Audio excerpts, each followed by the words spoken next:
Okay, so I'm going to do this.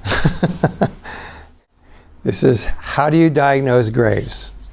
I don't know. No, I kind of don't know, and I kind of do know, and I'll explain that. So that's a tough one, okay? Classically, Graves' disease is an autoimmune thyroid disease, as is Hashimoto's. The question that was asked regarding this was like a paragraph long, and I assume what is about to follow is the reason why it was a paragraph long. Because I think it's still a gray area. I know a lot if doctors watch me or they're looking in, there's going to be a few doctors that are going to dispute what I say. There's going to be a few doctors that are going to say you're a quack or whatever it is. But I know what I see. I've been doing this for a long time, and I'm just share with you my experience on it. Because I see probably 12 or 15 Graves patients a year, which is a lot for my practice. I do mostly Hashimoto's, I do mostly chronic diseases, I do mostly autoimmune Sjogren's, lupus, Crohn's, all that type of stuff. And Graves is nowhere near as prevalent as Hashimoto's disease. I mean, I don't know what the actual ratios are, but it's significant. 50 to 1 or 40 to 1. Now, don't take me like, I'm just saying it's a lot, okay? A lot of Hashimoto's versus maybe one Graves thing. So you're going to see a ton of them in general. And they have unique characteristics. I think maybe where this question's coming from is because of some of the things that I struggle with in trying to figure out, is this a Graves patient? So Graves' disease, it's hyperthyroid. Well, okay, some people have a unique diagnosis for hypothyroid as well. Okay, so it's an immune attack against something called your thyroid stimulating hormone receptor sites. So these are the sites on your thyroid that when your pituitary gland sends thyroid stimulating hormone to your thyroid, it has to go into the tissues through receptor sites. When these guys become super sensitive to the thyroid stimulating hormone, you start getting hyper symptoms. So a Graves patient, classic thing is they usually start off with anxiety for no reason at all. Maybe even to the level of panic attacks.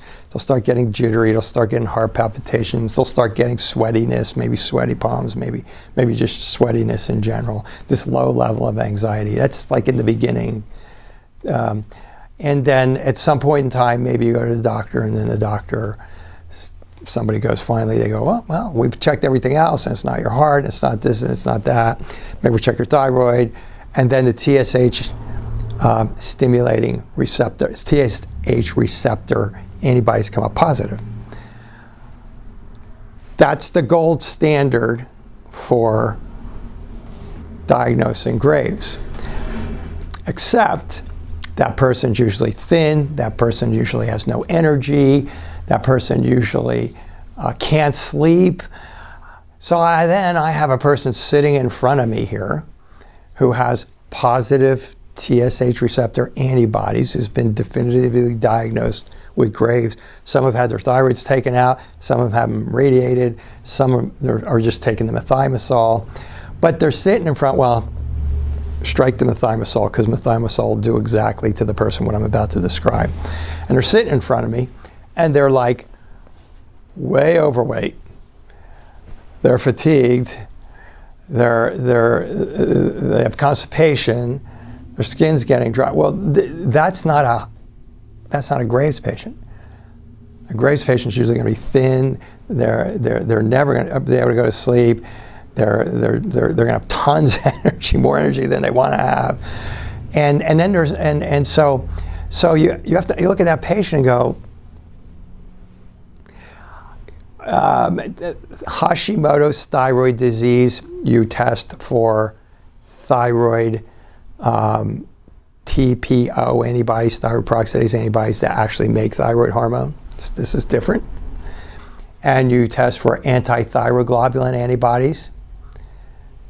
Those are antibodies that attack the actual tissue of the thyroid. The thyroid peroxidase antibodies actually attack enzymes that make the thyroid hormone. And the TSH antibodies are different. Okay, TSH, Graves. The other two, Hashimoto's. If all three of them come up positive, it's more or less accepted today, when people run all three of them, it's more or less accepted today that that means that you have Graves. But again, I have that person come in and they have all the symptoms of Hashimoto's, including being overweight and their hair's falling out, and they have constipation. They have all the hypo symptoms and intermittently have the hyper symptoms.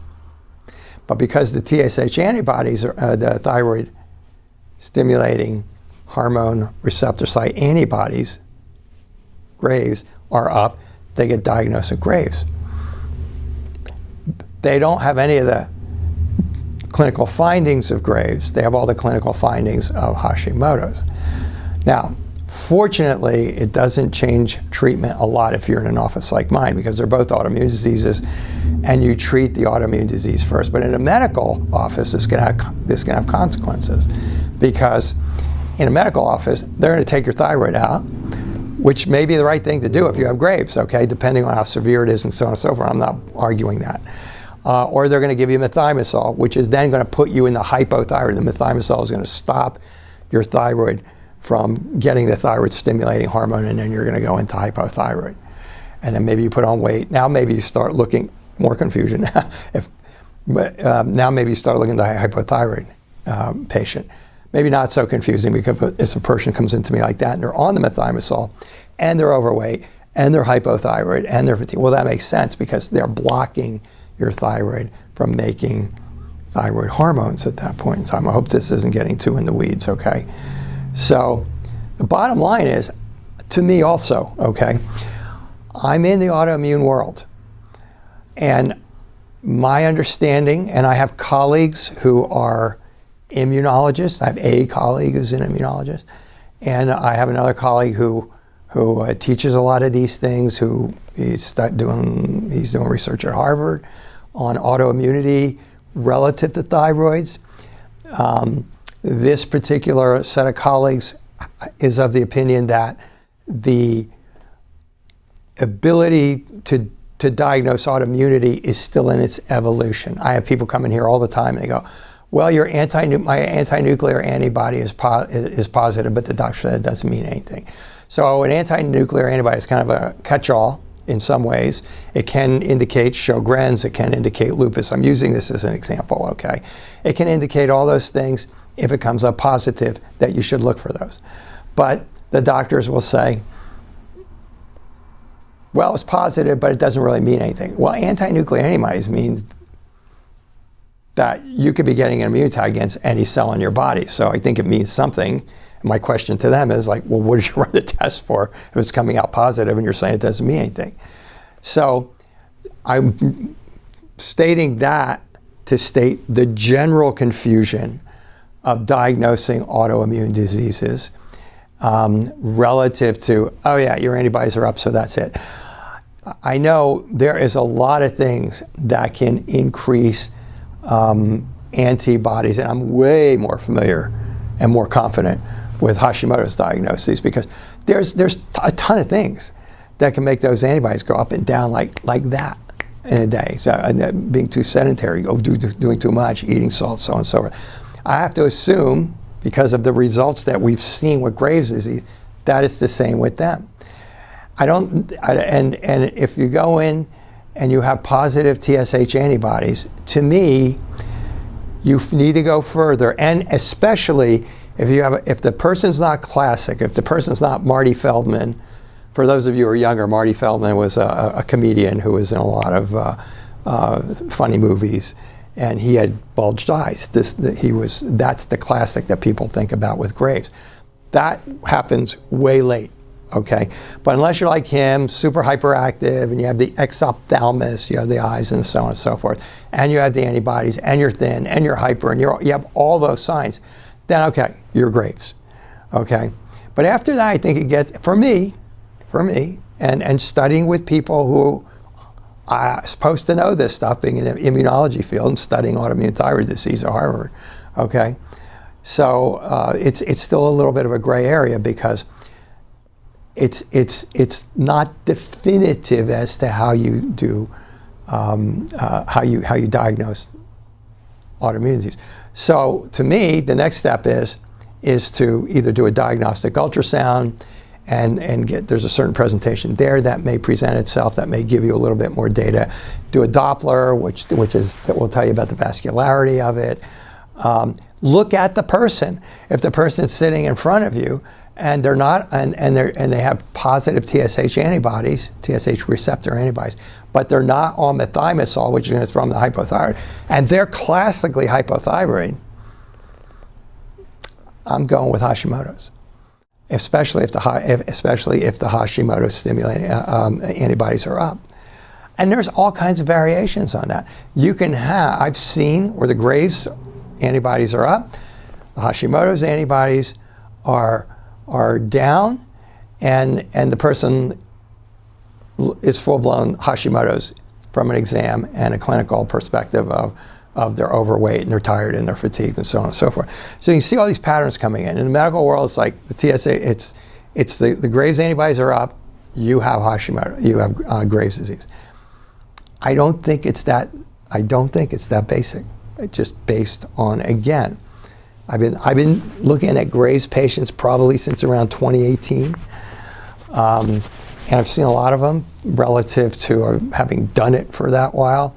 I've talked to colleagues of mine about this, and I seem to get the same confusion when I'm talking about, when we're talking about this. Most of my colleagues are not in the medical field. Most of them are in the alternative field, and we're trying to figure out how to dampen these. Now, here's the good part. The good part is it's an autoimmune problem, and it can be treated. It can be treated alternatively, although it's a little tricky. You have to be a little bit more careful if the person has Graves' disease, because the whole thing is, if the person does have Graves' disease, they get an attack, they go to a thyroid storm, the heart starts beating and it blows up. That's not a good thing. And so that is a possibility when you're dealing with people. So I don't have a problem with treating people when they're on methimazole, or if they've had their thyroid radiated, or if they've had their thyroid taken out, because a lot of them still have symptoms, because sometimes you don't get the whole thyroid out. It's still an autoimmune disease. It's still an autoimmune disease, and there's a lot you can do to dampen it and control it. Sometimes with alternative autoimmune procedures, sometimes with using the same approach that you would use on Hashimoto's, but maybe hedging your bets by taking the methimazole. And if you're getting rid of all of the triggers, then you may be able to take a lower dose of methimazole and not be thrown in the hypothyroid. It's a complex situation.